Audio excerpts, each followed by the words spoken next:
Lecture 19. Other Characteristics. We have wound our way back, after our excursion through mysticism and philosophy, to where we were before, the uses of religion, its uses to the individual who has it, and the uses of the individual himself to the world, are the best arguments that truth is in it. We return to the empirical philosophy, the true is what works well. Even though the qualification on the whole may always have to be added. In this lecture, we must revert to description again and finish our picture of the religious consciousness by a word about some of its other characteristic elements. Then, in a final lecture, we shall be free to make a general review and draw our independent conclusions. The first point I will speak of is the part which the aesthetic life plays in determining one's choice of a religion. Men, I said a while ago, involuntarily intellectualize their religious experience. They need formulas, just as they need fellowship and worship. I spoke, therefore, too contemptuously of the pragmatic uselessness of the famous scholastic list of attributes of the deity, for they have one use which I neglected to consider.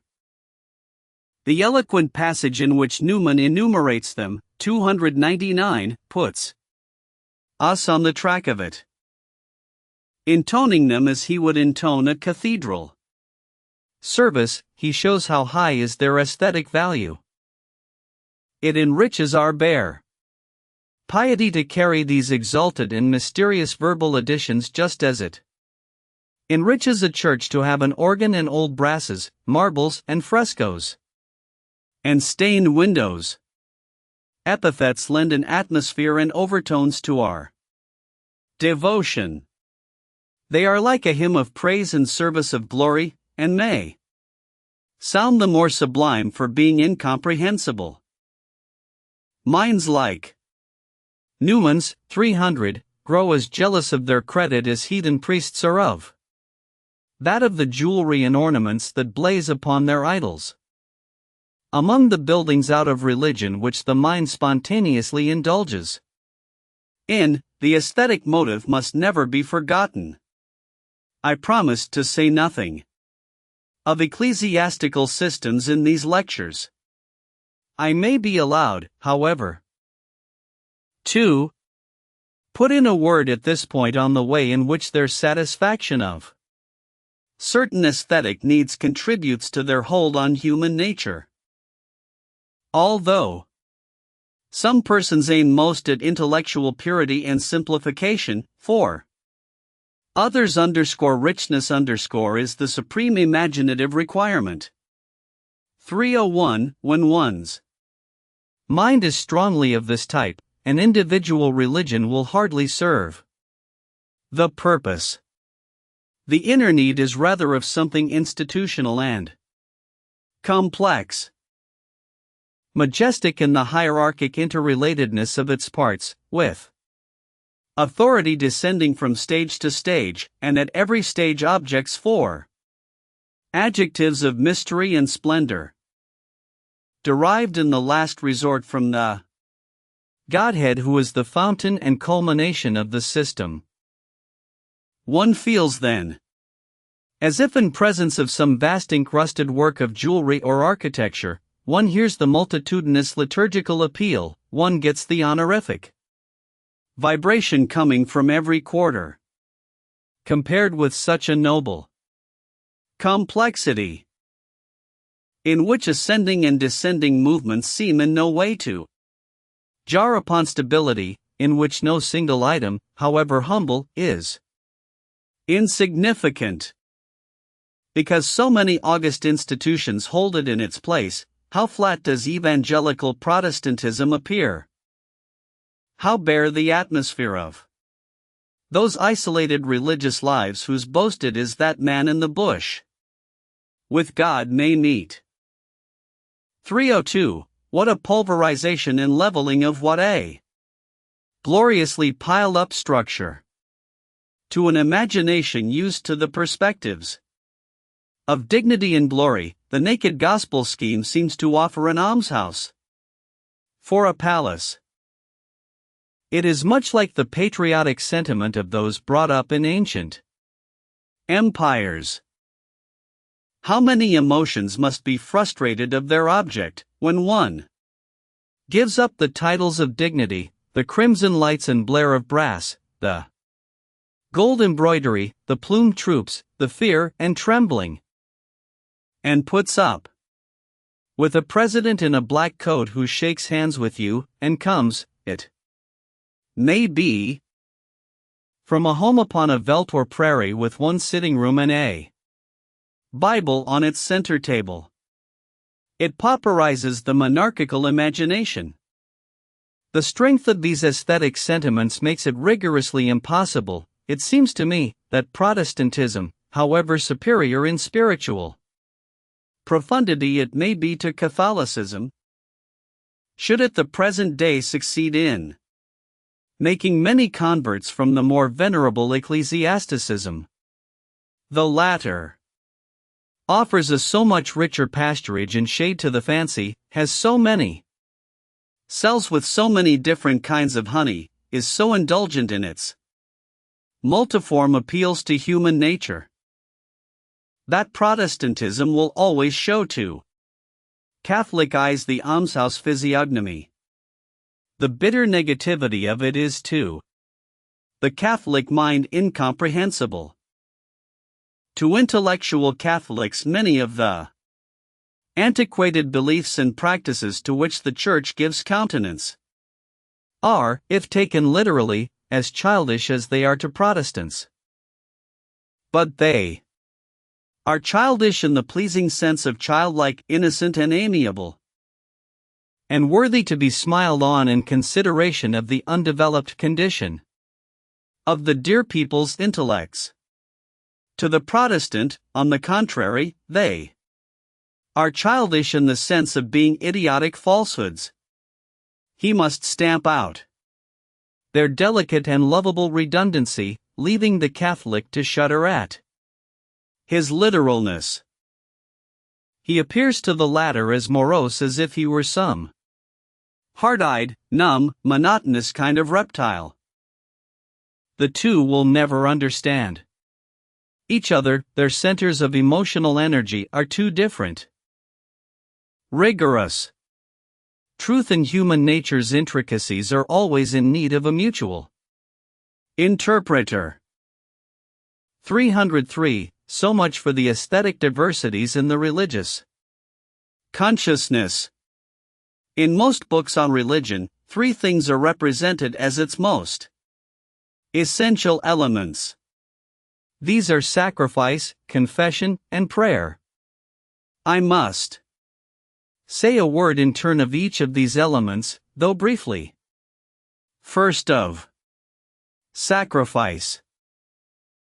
Sacrifices to gods are omnipresent in primeval worship, but, as cults have grown refined, burnt offerings and the blood of he-goats have been superseded by sacrifices more spiritual in their nature. Judaism, Islam, and Buddhism get along without ritual sacrifice, so does Christianity. Save in so far as the notion is preserved in transfigured form in the mystery of Christ's atonement. These religions substitute offerings of the heart, renunciations of the inner self, for all those vain oblations. In the ascetic practices which Islam, Buddhism, and the older Christianity encourage, we see how indestructible is the idea that sacrifice of some sort is a religious exercise. In lecturing on asceticism, I spoke of its significance as symbolic of the sacrifices which life, whenever it is taken strenuously, calls for. 304. But, as I said my say about those, and as these lectures expressly avoid earlier religious usages and questions of derivation. I will pass from the subject of sacrifice altogether and turn to that of confession. In regard to confession, I will also be most brief, saying my word about it. Psychologically, not historically.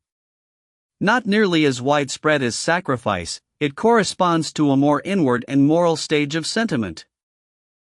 It is part of the general system of purgation and cleansing which one feels one's self in need of, in order to be in right relations to one's deity.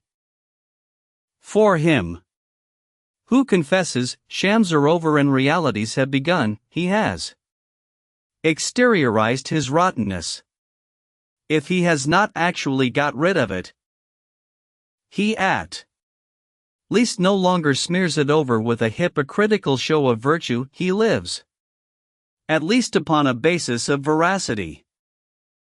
The complete decay of the practice of confession in Anglo-Saxon communities is a little hard to account for.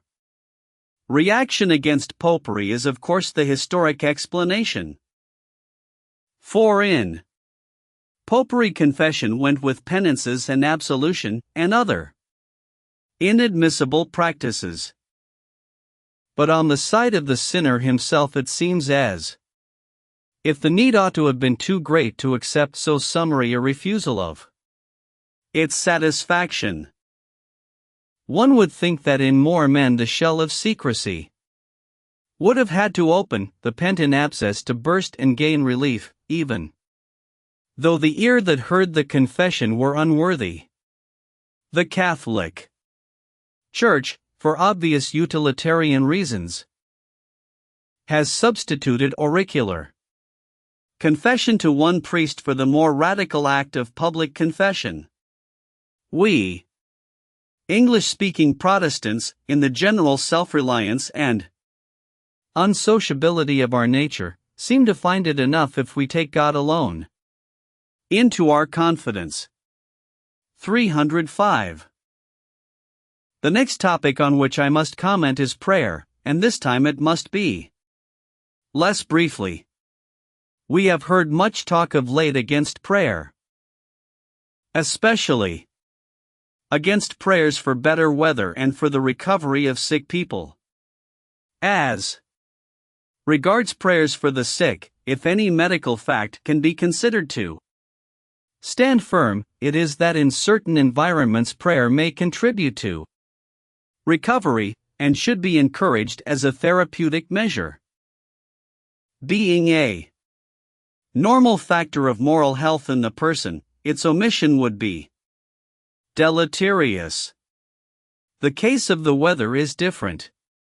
Notwithstanding the recency of the opposite belief. 306. Everyone now knows that droughts and storms follow from physical antecedents, and that moral appeals cannot avert them. But petitional prayer is only one department of prayer. And if we take the word in the wider sense as meaning every kind of inward communion or conversation with the power recognized as divine, we can easily see that scientific criticism leaves it untouched. Prayer in this wide sense is the very soul and essence of religion. Religion, says a liberal French theologian, is an intercourse, a conscious and voluntary relation, entered into by a soul in distress with the mysterious power upon which it feels itself to depend, and upon which its fate is contingent. This intercourse with God is realized by prayer. Prayer is religion in act, that is, prayer is real religion. It is prayer that distinguishes the religious phenomenon from such similar or neighboring phenomena as purely moral or aesthetic sentiment. Religion is nothing if it be not the vital act by which the entire mind seeks to save itself by clinging to the principle from which it draws its life. This act is prayer. By which term I understand no vain exercise of words, no mere repetition of certain sacred formulae, but the very movement itself of the soul, putting itself in a personal relation of contact with the mysterious power of which it feels the presence, it may be even before it has a name by which to call it. Wherever this interior prayer is lacking, there is no religion. Wherever, on the other hand, this prayer rises and stirs the soul, even in the absence of forms or of doctrines, we have living religion. One sees from this why natural religion, so-called, is not properly a religion. It cuts man off from prayer. It leaves him and God in mutual remoteness, with no intimate commerce, no interior dialogue, no interchange, no action of God in man, no return of man to God. At bottom, this pretended religion is only a philosophy, born at epochs of rationalism, of critical investigations. It never was anything but an abstraction, an artificial and dead creation. It reveals to its examiner hardly one of the characters proper to religion. 307. It seems to me that the entire series of our lectures proves the truth of M. Sabatier's contention. The religious phenomenon, studied as an inner fact, and apart from ecclesiastical or theological complications, has shown itself to consist everywhere, and at all its stages, in the consciousness which individuals have of an intercourse between themselves and higher powers with which they feel themselves to be related. This intercourse is realized at the time as being both active and mutual. If it be not effective, if it be not a give-and-take relation, if nothing be really transacted while it lasts, if the world is in no whit different for its having taken place, then prayer, taken in this wide meaning of a sense that underscores something is transacting is of course a feeling of what is illusory, and religion must on the whole be classed, not simply as containing elements of delusion. These undoubtedly everywhere exist, but as being rooted in delusion altogether, just as materialists and atheists have always said it was. At most there might remain, when the direct experiences of prayer were ruled out as false witnesses, some inferential belief that the whole order of existence must have a divine cause. But this way of contemplating nature, pleasing as it would doubtless be to persons of a pious taste, would leave to them but the spectator's part at a play, whereas in experimental religion and the prayerful life, we seem ourselves to be actors, and not in a play, but in a very serious reality. The genuineness of religion is thus indissolubly bound up with the question whether the prayerful consciousness be or be not deceitful. The conviction that something is genuinely transacted in this consciousness is the very core of living religion. As to what is transacted, great differences of opinion have prevailed. The unseen powers have been supposed, and are yet supposed, to do things which no enlightened man can nowadays believe in. It may well prove that the sphere of influence in prayer is subjective exclusively, and that what is immediately changed is only the mind of the praying person. But however our opinion of prayer's effects may come to be limited by criticism, religion, in the vital sense in which these lectures study it, must stand or fall by the persuasion that effects of some sort genuinely do occur. through prayer, religion insists, things which cannot be realized in any other manner come about. Energy which but for prayer would be bound is by prayer set free and operates in some part, be it objective or subjective, of the world of facts. This postulate is strikingly expressed in a letter written by the late Frederick W. H. Myers to a friend, who allows me to quote from it. It shows how independent the prayer instinct is of usual doctrinal complications. Mr. Myers writes, I am glad that you have asked me about prayer, because I have rather strong ideas on the subject. First, consider what are the facts. There exists around us a spiritual universe, and that universe is in actual relation with the material. From the spiritual universe comes the energy which maintains the material, the energy which makes the life of each individual spirit. Our spirits are supported by a perpetual indrawal of this energy, and the vigor of that indrawal is perpetually changing.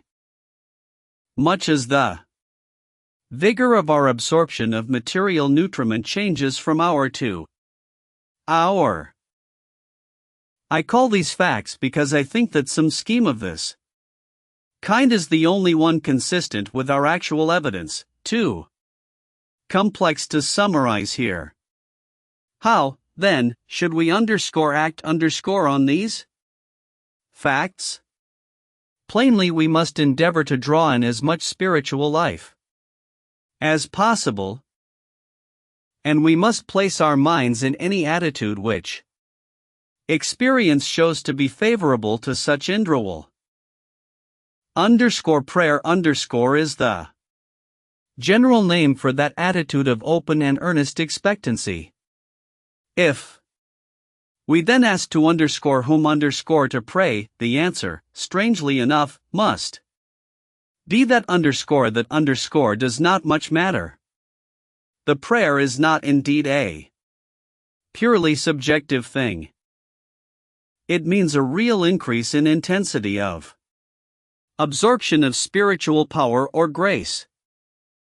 But we do not know enough of what takes place in the spiritual world to know how the prayer operates, who is cognizant of it, or through what channel the grace is given. Better let children pray to Christ, who is at any rate the highest individual spirit of whom we have any knowledge. But it would be rash to say that Christ himself hears us while to say that God hears us is merely to restate the first principle, that grace flows in from the infinite spiritual world. Let us reserve the question of the truth or falsehood of the belief that power is absorbed until the next lecture, when our dogmatic conclusions, if we have any, must be reached. Let this lecture still confine itself to the description of phenomena, and as a concrete example of an extreme sort of the way in which the prayerful life may still be led. Let me take a case with which most of you must be acquainted, that of George Muller of Bristol, who died in 1898. Muller's prayers were of the crassest petitional order. Early in life he resolved on taking certain Bible promises in literal sincerity, and on letting himself be fed, not by his own worldly foresight, but by the Lord's hand. He had an extraordinarily active and successful career, among the fruits of which were the distribution of over 2 million copies of the scripture text, in different languages, the equipment of several hundred missionaries, the circulation of more than 111 million of scriptural books, pamphlets, and tracts, the building of 5 large orphanages, and the keeping and educating of thousands of orphans, finally, the establishment of schools in which over 121,000 youthful and adult pupils were taught. In the course of this work, Mr. Muller received and administered nearly £1.5 million pounds sterling, and traveled over 200,000 miles of sea and land. 308, during the 68 years of his ministry. He never owned any property except his clothes and furniture, and cash in hand, and he left, at the age of 86, an estate worth only £160. His method was to let his general wants be publicly known, but not to acquaint other people with the details of his temporary necessities. For the relief of the latter, he prayed directly to the Lord, believing that sooner or later prayers are always answered if one have trust enough. When I lose such a thing as a key, he writes, I ask the Lord to direct me to it, and I look for an answer to my prayer. When a person with whom I have made an appointment does not come, according to the fixed time, and I begin to be inconvenienced by it, I ask the Lord to be pleased to hasten him to me, and I look for an answer. When I do not understand a passage of the Word of God, I lift up my heart to the Lord that He would be pleased by His Holy Spirit to instruct me, and I expect to be taught, though I do not fix the time when, and the manner how it should be, when I am going to minister in the Word. I seek help from the Lord, and am not cast down, but of good cheer because I look for His assistance. Muller's custom was to never run up bills, not even for a week, as the Lord deals out to us by the day. The week's payment might become due and we have no money to meet it, and thus those with whom we deal might be inconvenienced by us, and we be found acting against the commandment of the Lord, owe no man anything. From this day and henceforward, whilst the Lord gives to us our supplies by the day, we purpose to pay at once for every article as it is purchased, and never to buy anything except we can pay for it at once, however much it may seem to be needed, and however much those with whom we deal may wish to be paid only by the week. The articles needed of which Muller speaks were the food, fuel, etc., of his orphanages. Somehow, near as they often come to going without a meal, they hardly ever seem actually to have done so. Greater and more manifest nearness of the Lord's presence I have never had than when after breakfast there were no means for dinner for more than 100 persons, or when after dinner there were no means for the tea, and yet the Lord provided the tea. And all this without one single human being having been informed about our need. Through grace my mind is so fully assured of the faithfulness of the Lord, that in the midst of the greatest need, I am enabled in peace to go about my other work. Indeed, did not the Lord give me this, which is the result of trusting in Him, I should scarcely be able to work at all. For it is now comparatively a rare thing that a day comes when I am not in need for one or another part of the work. 309, in building his orphanages simply by prayer and faith. Muller affirms that his prime motive was to have something to point to as a visible proof that our God and Father is the same faithful God that He ever was, as willing as ever to prove Himself the living God, in our day as formerly, to all that put their trust in Him. 310, for this reason he refused to borrow money for any of his enterprises. How does it work when we thus anticipate God by going our own way? We certainly weaken faith instead of increasing. And each time we work thus a deliverance of our own, we find it more and more difficult to trust in God, till at last we give way entirely to our natural fallen reason and unbelief prevails.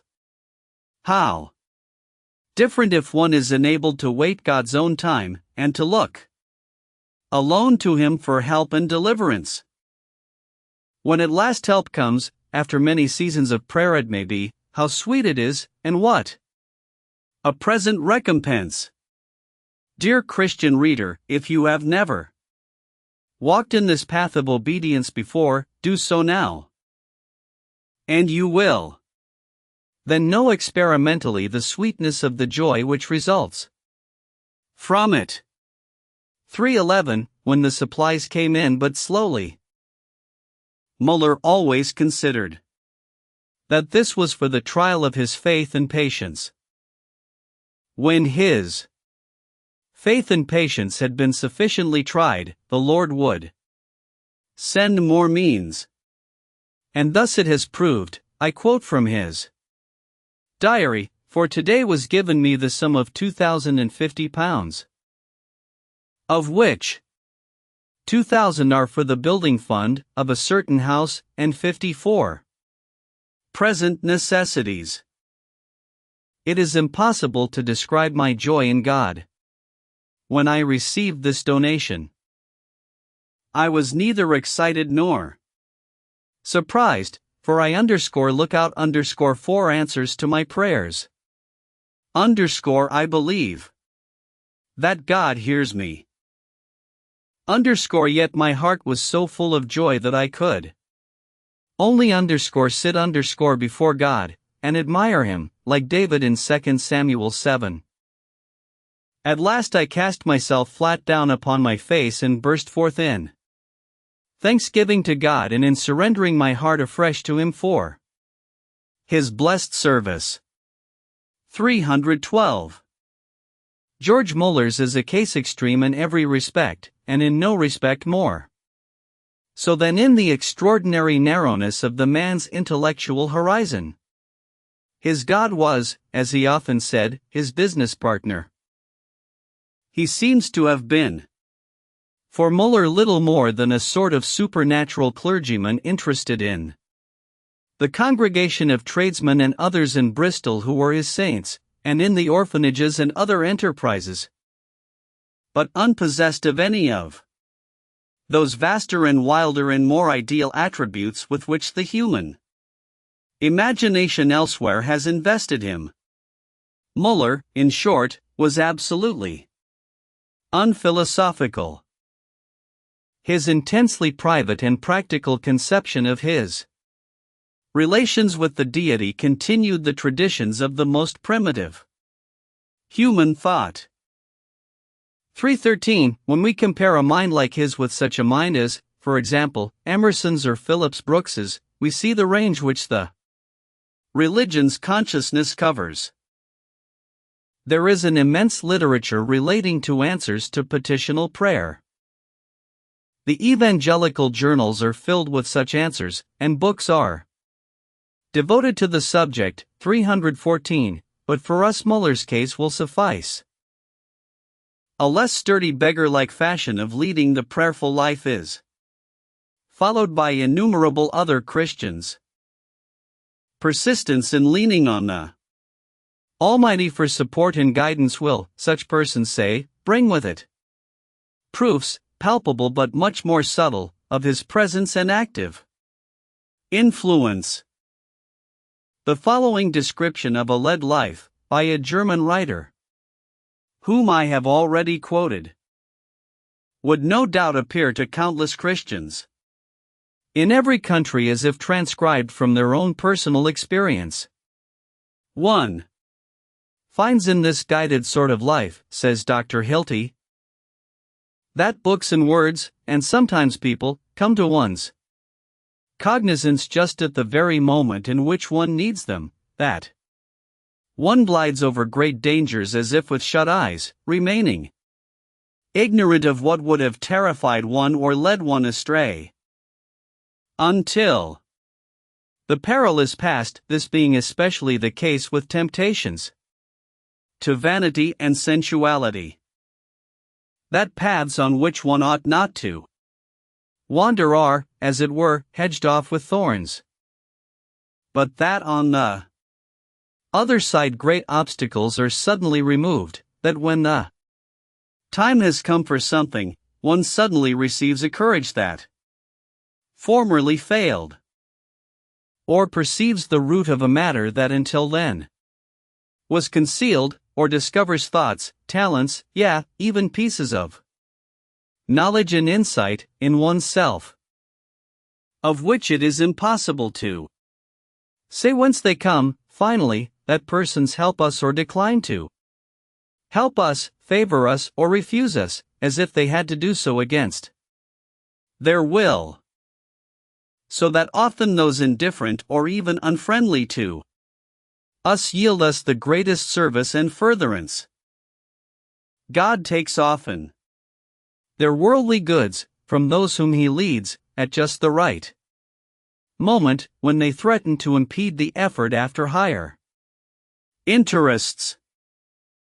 Besides all this, other noteworthy things come to pass, of which it is not easy to give account.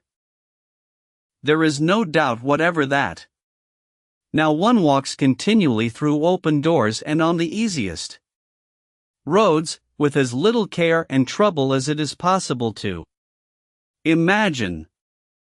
Furthermore, one finds oneself settling one's affairs neither too early nor too late, whereas they were wont to be spoiled by untimeliness, even when the preparations had been well laid.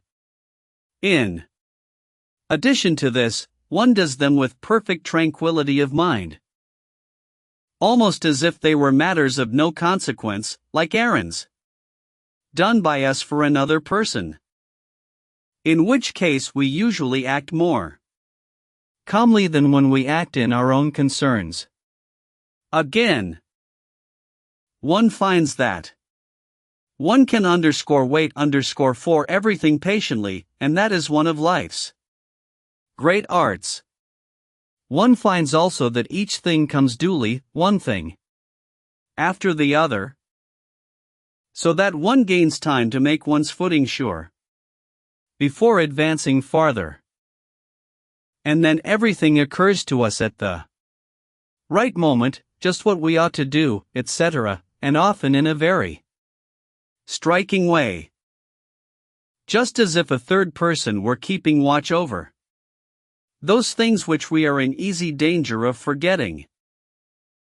Often, too, persons are sent to us at the right time, to offer or ask for what is needed, and what we should never have had the courage or resolution to undertake of our own accord. Through all these experiences one finds that one is kindly and tolerant of other people, even of such as are repulsive, negligent, or ill-willed.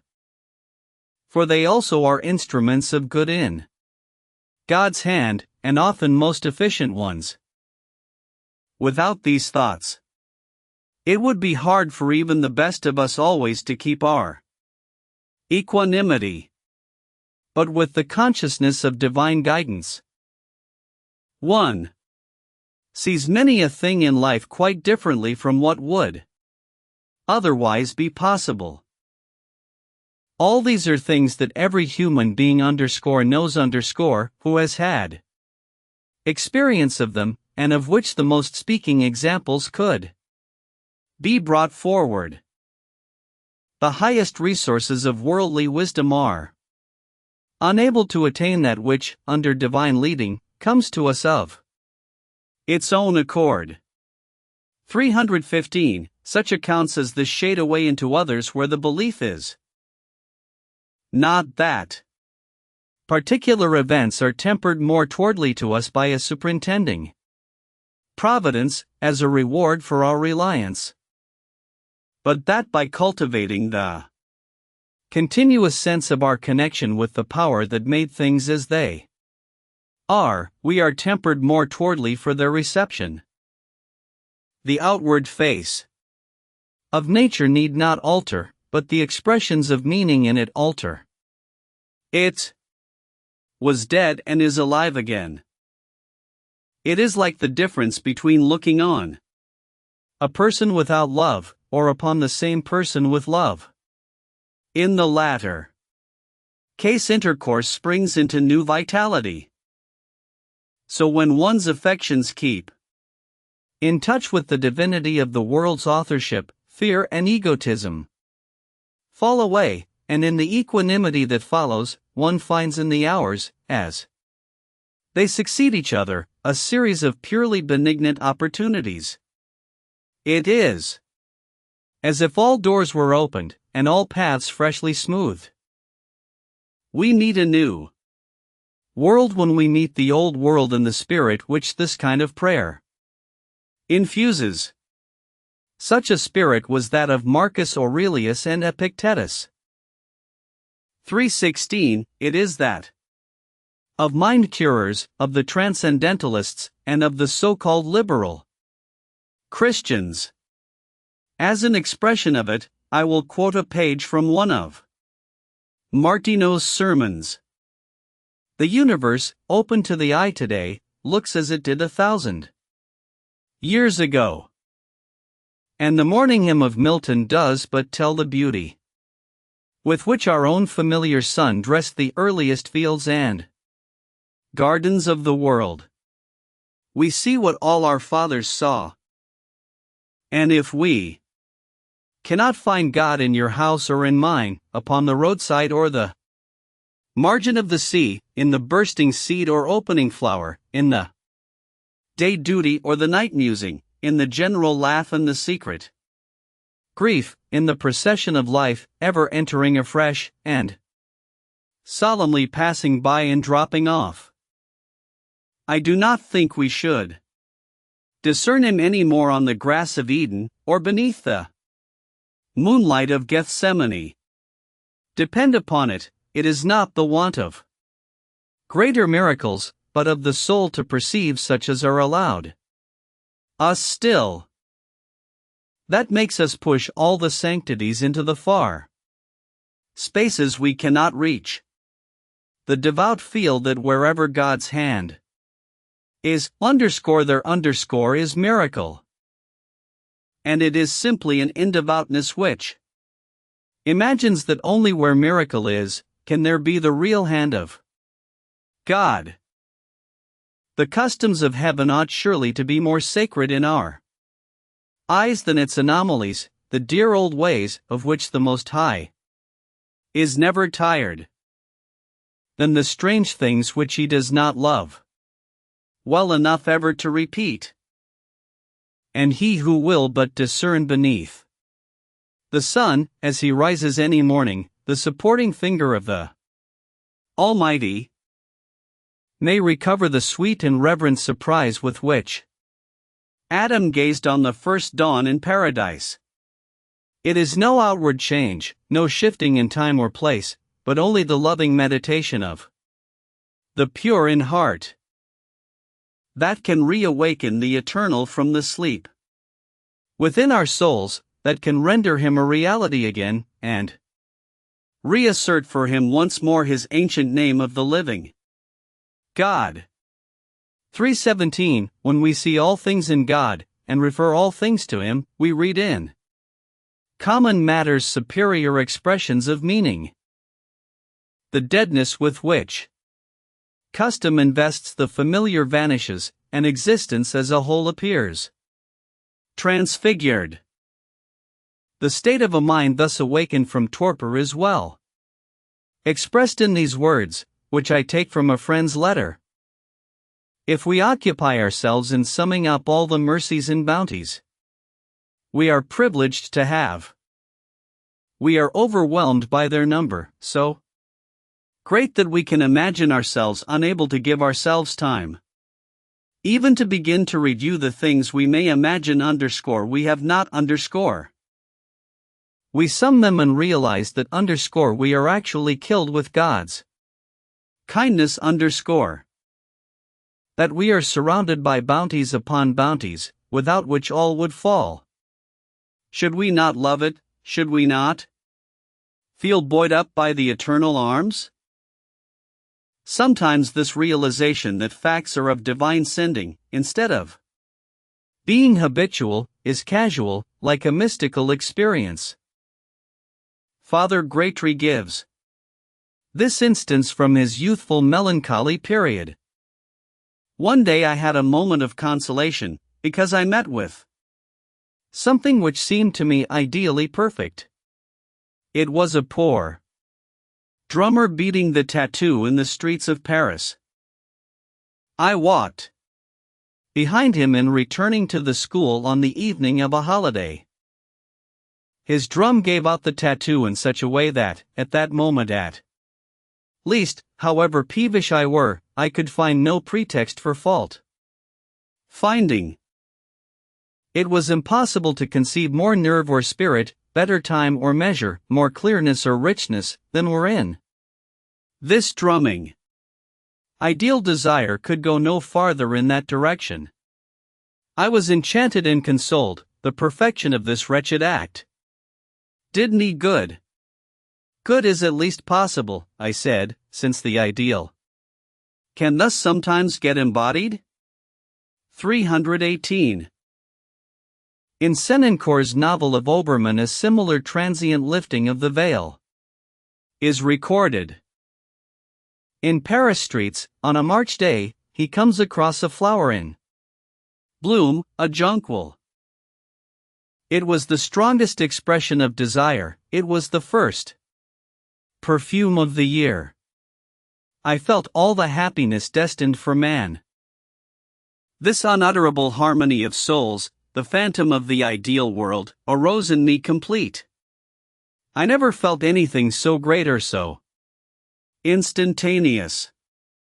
I know not what shape, what analogy, what secret of relation it was that made me see in this flower a limitless beauty.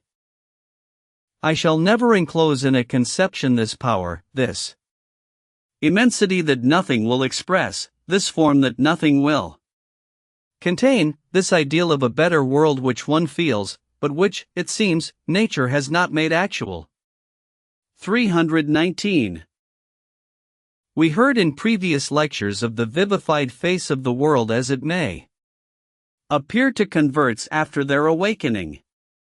320. As a rule, religious persons generally assume that whatever natural facts connect themselves in any way with their destiny are significant of the divine purposes with them.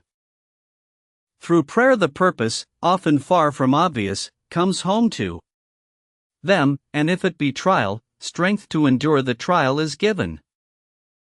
Thus at all stages of the prayerful life we find the persuasion that in the process of communion energy from on high flows in to meet demand, and becomes operative within the phenomenal world.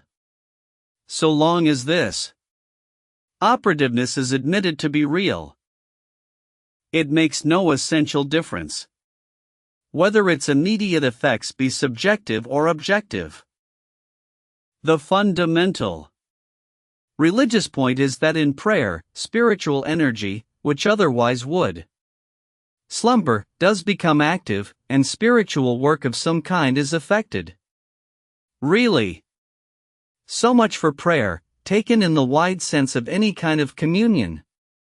As the core of religion, we must return to it in the next lecture. The last aspect of the religious life which remains for me to touch upon is the fact that its manifestations so frequently connect themselves with the subconscious part of our existence. You may remember what I said in my opening lecture, 321, about the prevalence of the psychopathic temperament in religious biography.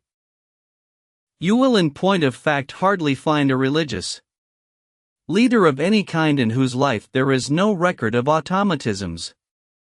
I speak not merely of savage priests and prophets, whose followers regard automatic utterance and action as by itself tantamount to inspiration. I speak of leaders of thought and subjects of intellectualized experience. St. Paul had his visions, his ecstasies, his gift of tongues, small as was the importance he attached to the latter. The whole array of Christian saints and heresiarchs, including the greatest, the Bernards, the Loyolas, the Luthers, the Foxes, the Wesleys, had their visions, voices, rapt conditions, guiding impressions, and openings. They had these things, because they had exalted sensibility, and to such things persons of exalted sensibility are liable. In such liability there lie, however, consequences for theology. Beliefs are strengthened wherever automatisms corroborate them. Incursions from beyond the transmarginal region have a peculiar power to increase conviction.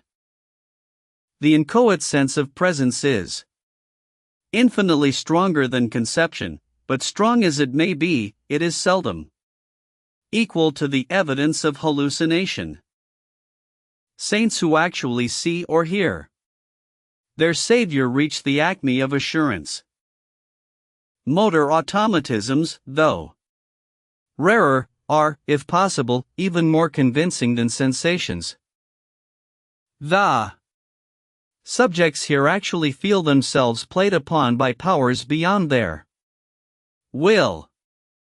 The evidence is dynamic. The God or Spirit moves the very organs of their body. 322. The great field for this sense of being the instrument of a higher power is of course inspiration. It is easy to discriminate between the religious leaders who have been habitually subject to inspiration and those who have not. In the teachings of the Buddha, of Jesus, of St. Paul, apart from his gift of tongues, of St. Augustine, of Huss, of Luther, of Wesley, automatic or semi-automatic composition appears to have been only occasional. In the Hebrew prophets, on the contrary, in Muhammad, in some of the Alexandrians, in many minor Catholic saints, in Fox, in Joseph Smith, something like it appears to have been frequent, sometimes habitual. We have distinct professions of being under the direction of a foreign power, and serving as its mouthpiece. As regards the Hebrew prophets, it is extraordinary, writes an author who has made a careful study of them, to see how, one after another, the same features are reproduced in the prophetic books. The process is always extremely different from what it would be if the prophet arrived at his insight into spiritual things by the tentative efforts of his own genius. There is something sharp and sudden about it. He can lay his finger, so to speak, on the moment when it came. And it always comes in the form of an overpowering force from without, against which he struggles, but in vain. Listen, for instance, to the opening of the book of Jeremiah. Read through in like manner the first 2 chapters of the prophecy of Ezekiel. It is not, however, only at the beginning of his career that the prophet passes through a crisis which is clearly not self-caused. Scattered all through the prophetic writings are expressions which speak of some strong and irresistible impulse coming down upon the prophet, determining his attitude to the events of his time, constraining his utterance, making his words the vehicle of a higher meaning than their own. For instance, this of Isaiah's, "The Lord spake thus to me with a strong hand." an emphatic phrase, which denotes the overmastering nature of the impulse, and instructed me that I should not walk in the way of this people. Or passages like this from Ezekiel, the hand of the Lord God fell upon me, the hand of the Lord was strong upon me. The one standing characteristic of the prophet is that he speaks with the authority of Jehovah himself. Hence it is that the prophets one and all preface their addresses so confidently, the word of the Lord, or thus saith the Lord. They have even the audacity to speak in the first person, as if Jehovah himself were speaking. As in Isaiah, hearken unto me, O Jacob, and Israel my called, I am He, I am the first, I also am the last, and so on. The personality of the prophet sinks entirely into the background. He feels himself for the time being the mouthpiece of the Almighty. 323. We need to remember that prophecy was a profession, and that the prophets formed a professional class. There were schools of the prophets, in which the gift was regularly cultivated. A group of young men would gather round some commanding figure, a Samuel or an Elisha, and would not only record or spread the knowledge of his sayings and doings, but seek to catch themselves something of his inspiration. It seems that music played its part in their exercises. It is perfectly clear that by no means all of these sons of the prophets ever succeeded in acquiring more than a very small share in the gift which they sought. It was clearly possible to counterfeit prophecy. Sometimes this was done deliberately, but it by no means follows that in all cases where a false message was given, the giver of it was altogether conscious of what he was doing. 324. Here, to take another Jewish case, is the way in which Philo of Alexandria describes his inspiration. Sometimes, when I have come to my work empty, I have suddenly become full. Ideas being in an invisible manner showered upon me, and implanted in me from on high. So that through the influence of divine inspiration, I have become greatly excited, and have known neither the place in which I was, nor those who were present, nor myself, nor what I was saying, nor what I was writing. For then I have been conscious of a richness of interpretation and enjoyment of light, a most penetrating insight, a most manifest energy in all that was to be done, having such effect on my mind as the clearest ocular demonstration would have on the eyes. 325. If we turn to Islam, we find that Muhammad's revelations all came from the subconscious sphere.